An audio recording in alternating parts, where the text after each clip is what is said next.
Aku tadi digendong-gendong sama Nagol. Ya memang saya setua itu. Ada fotonya kan? Ada.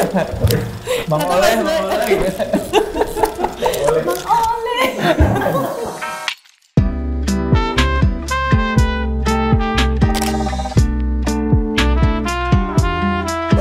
Itu lagu menceritakan tentang apa ya? Sebenarnya meromantisasi bahwa diri kita yang sekarang tuh udah beda sama diri kita yang dulu.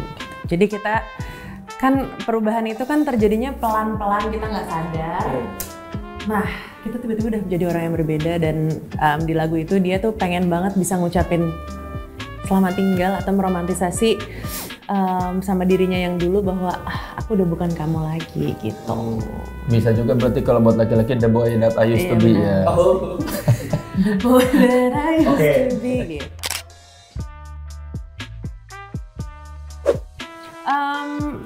Belum sih, dari lagu-lagu yang udah rilis belum, itu kayaknya agak saling gak nyambung gitu, jadi bukan jadi album, cuman nextnya aku bakalan ke studio lagi untuk mengeluarkan sesuatu yang sangat seru pokoknya. Ya, nextnya bakal ada duet sama Soleh Solihun. Iya, itu single terbaru kita. Iya, ya bernyanyi, saya pidato.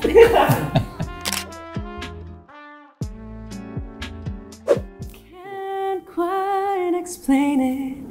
It's not that I hate it, I just wish that I had the time to say goodbye to the girl that I used to be.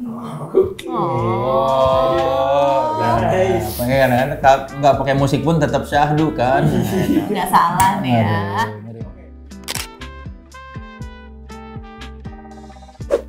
Saya tahu Raisa dari manajernya Boim ya, waktu baru pertama kali Boim masih jadi reporter Hai waktu itu kan, belum keluar dari majalah kalau nggak salah. Dia tuh masih bilang, gua ini manajerin artis baru.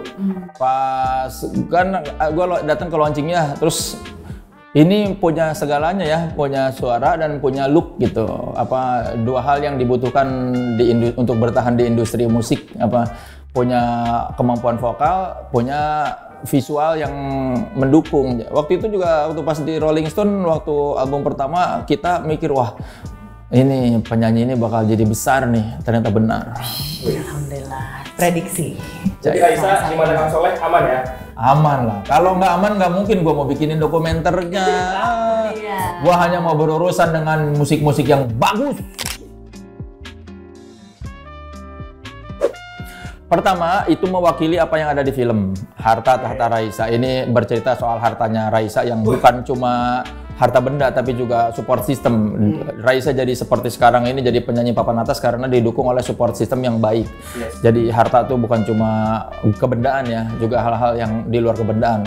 Support system dan dukungan keluarga. Ya tanpa itu semua nggak akan memiliki yang tidak akan jadi ada di posisi sekarang. Tahta itu ya sudah jelas, salah satunya Tahta Raisa sudah menempatkan diri sebagai salah satu penyanyi papan atas dan satu-satunya perempuan pertama sampai saat ini, penyanyi perempuan pertama, solois perempuan pertama yang menaklukkan GBK. Jadi secara judul sudah mewakili, dan ini juga kan idiom yang sudah beredar di kalangan internal Yo Raisa selama bertahun-tahun ya. Cuma selama ini kan belum pernah diaku ya, belum pernah disambut gitu kan. Kayak apa sih yayanya, kayak aduh cringe atau geli, tapi akhirnya kayak stiker helm gitu. Iya, terus kita akhirnya pikir ini kan sudah ada beredar di penggemar. Terus juga filmnya menggambarkan soal ini, bagaimana kalau kita jadikan judul. Plus ini juga salah satu yang dipilih ketika kami lempar ke Yo Raisa. Yo Raisa mau bikin dokumenter apa dong judulnya? Di antara sekian banyak alternatif judul, ini salah satu yang banyak disebut. Jadi ya itulah alasannya kenapa judulnya Harta Tahta Raisa. Nempel kan? Tapi kalau bagi penggemar gitu, bagi Yo Raisa pasti udah nggak asing lagi dengan jargon ini gitu loh. Jadi begitu judulnya ini, mereka langsung oh iya ini internal joke kita gitu. Tapi bagi orang yang ya bukan Yo Raisa gitu pasti kayak bertanya-tanya kenapa sih judulnya gitu. Iya apa sih, norak sih atau kok gitu sih, tua ya, iya sutradaranya tua. Saya mau mengangkat perjalanan karir seorang Raisa dan mau menggambarkan kepada publik seorang Raisa itu seperti apa. Raisa itu kan bukan hanya seorang penyanyi, Raisa juga seorang ibu, Raisa itu seorang anak, Raisa itu seorang istri, Raisa itu seorang pengusaha. Jadi saya mau menampilkan nih, ini loh sisi Raisa yang mungkin belum pernah kamu ketahui, dan mau ngasih lihat aja sedikit gambaran industri musik itu seperti apa nih. Hey, seorang penyanyi bisa ada di puncak seperti ini karena apa? Bukan cuma karena bakat. Kalau penyanyi berbakat mungkin banyak di sana, tapi selain bakat dan nasib baik juga didukung oleh itu tadi, support system dan ya teman-teman serta keluarga yang mendukung. Nah, ini saya mau ngasih lihat, ini loh Raisa tuh bisa jadi seorang penyanyi yang menaklukkan GBK karena ini nih perjalanannya dari dia balita sampai ini yang dia alami. Berarti dari awal dia berkarir, Raisa berkarir sampai kemarin terakhir di GBK ya? Iya, dari dia bayi. Maksudnya ya dari dulu aku bayi digendong-gendong sama Kang Soleh.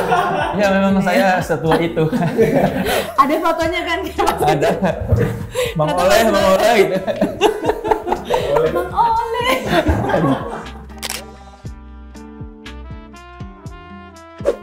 Ide awalnya memang datang dari manajemen Raisa, dari Junior Records, dari Boim tepatnya. Terus ya waktu Boim menawarkan pada Imaginary dan Imaginary nanya, "Leh, mau nggak?" Ya tentu saja saya menjawab dengan yakin tanpa pikir panjang. Itu tadi karena sebagai seorang penyanyi, Raisa ya secara kualitas musik dia tidak bisa diragukan lagi. Kedua, saya mengikuti karirnya dari dia album pertama sampai sekarang. Jadi ada tahulah perjalanannya. Dan ketiga ya ini kan dua dunia yang saya cintai, dunia jurnalisme musik dan dunia film. Jadi kesempatan ini ya adalah satu momen di mana saya bisa menggabungkan dua dunia yang saya cintai itu dalam satu karya.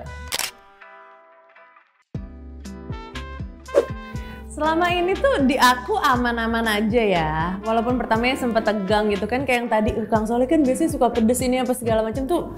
Di awal aku tegang karena aku adalah orang yang sangat takut dengan konflik. Ya, sangat penakut sekali. Tanya aja sama Kang Soleh, penakut sekali.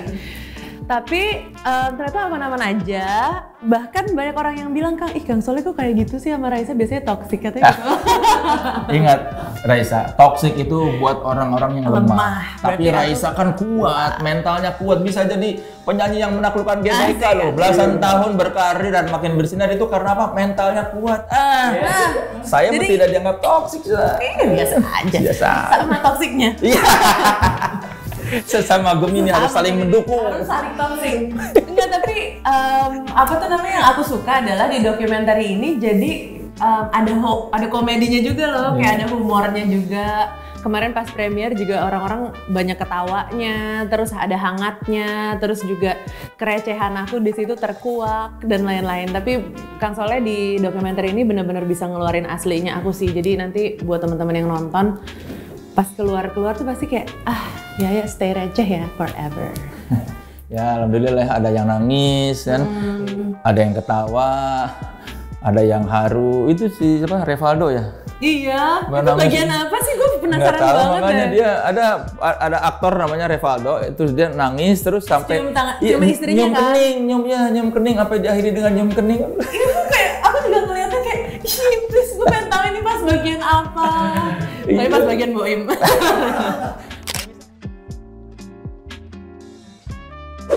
Ada beberapa, tapi salah satunya adalah mungkin teman-teman tahu pas sebelum konser itu anakku sakit. Nah makanya pas ada voice note di atas panggung tuh sempat viral juga tuh, semua orang kayak so sweet. Tapi kan belum tahu tuh behind the scene-nya tuh kayak apa, sakitnya tuh kayak gimana, suasananya tuh gimana. Nah di situ tuh nanti ada gitu, jadi kalian bisa ngeliat walaupun kita syutingnya pakai handphone doang tapi keras gitu loh. Itu juga gue kemarin nangis Kang pas bagian itu, kayak inget lagi gitu lah, astagfirullahaladzim, terus mataku kosong banget. Aku kayak blur banget pada saat itu, ternyata kayak gitu ya kejadiannya gitu. Iya, selama ini kan orang cuma denger Raisa sedih waktu mau manggung anaknya sakit, tapi kan kita nggak pernah lihat seperti apa kesedihannya itu, apa dilema seorang ibu yang mau manggung tapi anaknya harus dirawat. Nah di sini kelihatan itu.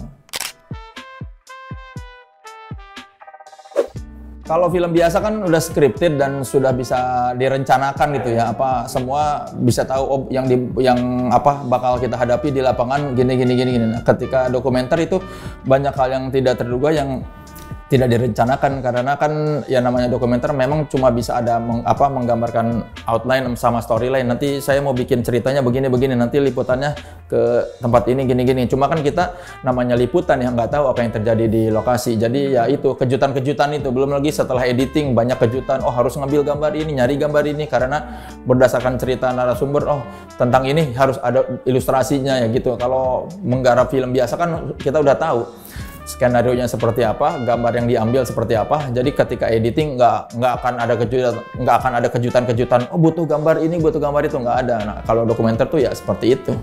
Footage ya? Iya footage. Ini kalau dokumenter tuh kejadian dulu, baru dirangkai habis gitu. Kebalikannya kalau film mungkin merangkai dulu, terus baru di-syutingin gitu. Ya paling soal mukanya Zalina ya.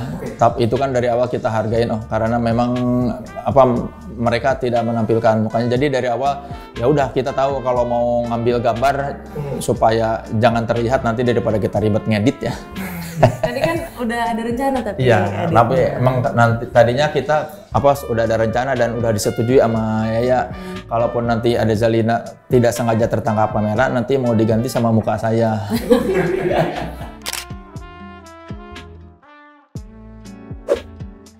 Apa ya? Ngapa gue ikutan mikir? Apa ya? Mungkin ini kali kerja gitu. Gue tuh kadang merasa ada kesamaan dengan dia karena dia suka ngomong sama orang terus lupa, terus dibenerin. Nah, itu gue juga sering gitu ngobrol sama orang terus kita pada ngobrolin ini. Oh iya gitu. Jadi gue bisa memaklumi kalau dia banyak skip. Iya, karena gue juga suka gitu. Kadang ngobrol sama orang terlihat antusias, tapi begitu lewat, udah lupa yang tadi. Nah, gue setelah melihat, oh iya, aku bisa memaklumi. Jadi aku tidak akan marah. Kok lu lupa sih?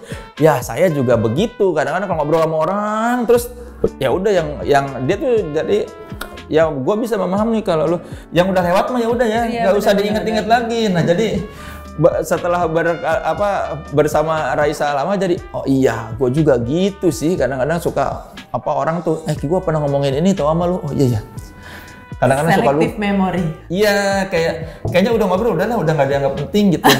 Jadi ya nggak maksudnya hal-hal itu kan gue ngerti kalau lu nggak inget karena ya lebih memilih untuk tidak mengingat-ingat. Kita ntar ingat yang lebih penting kan. Iya kan ya banyak tuh di film. Enggak gitu. Iya, enggak jadi, kan pasti orang-orang juni pasti merasa tuh udah perasaan. Jadi aku konsepnya di film itu aku diwawancara. Udah gitu pas aku jawab ini terus enggak, salah, bukan itu kayak salah semua jawaban gue. Pokoknya kalau ditanya tanggal, fakta apa, ini kapan, ini kayak gitu, wah udah lupa, blur. Iya, tapi dalam beberapa gue bisa memahami karena gue juga kadang-kadang ya udah ngapain diinget-inget, seorang suka enggak, gini masa sih gitu. Tapi yang penting selalu. Berarti kalau nggak inget. Ya plus ini fakta lain bahwa dia ini ya itu pintar menyembunyikan hal yang tidak dia ketahui dengan cara bercerita panjang lebar tentang hal lain. Seakan-akan dia menguasai. Nah, gue juga kadang-kadang gitu. Misalnya ditanya apa, padahal belum ngerti. Cerita aja yang lain yang tidak. Jadi lupa. Kan iya, jadi orang tuh seakan-akan oh iya. Tapi lupa tadi tuh nanya bukan itu. Iya, itu. Gue bisa memahami karena gue juga sering melakukan itu. Pintar mengelabui ya. Iya. Buat single lah. Masih perlu nanya. Single duet. Apa Kang nama band Kang Soleh? Lalieur Lalulus Paragel. Nah itu. Lalieur Lalulus Paragel. Ya, nah nanti featuring Raisa. Betul. Karena film ini akan jadi salah satu momentum sejarah yang mungkin akan memicu film-film dokumenter musik lainnya. Jadilah bagian dari sejarah. Aku menyaksikan pertama kali di bioskop. Asik. Kalau aku karena di film ini tuh bener-bener mengupas tentang industri musik, industri pertunjukan. Jadi buat teman-teman yang interest dengan musik, walaupun mungkin nggak spesifik suka sama aku, tapi suka sama industri musik, pengen tahu industri musik Indonesia, di sini bisa banget dikepoin apa aja sih yang harus dilakukan. orang-orang apa aja yang harus terlibat, terus industri pertunjukan itu sebesar apa, seheboh apa, seribet apa, itu kamu harus tahu caranya nonton film ini.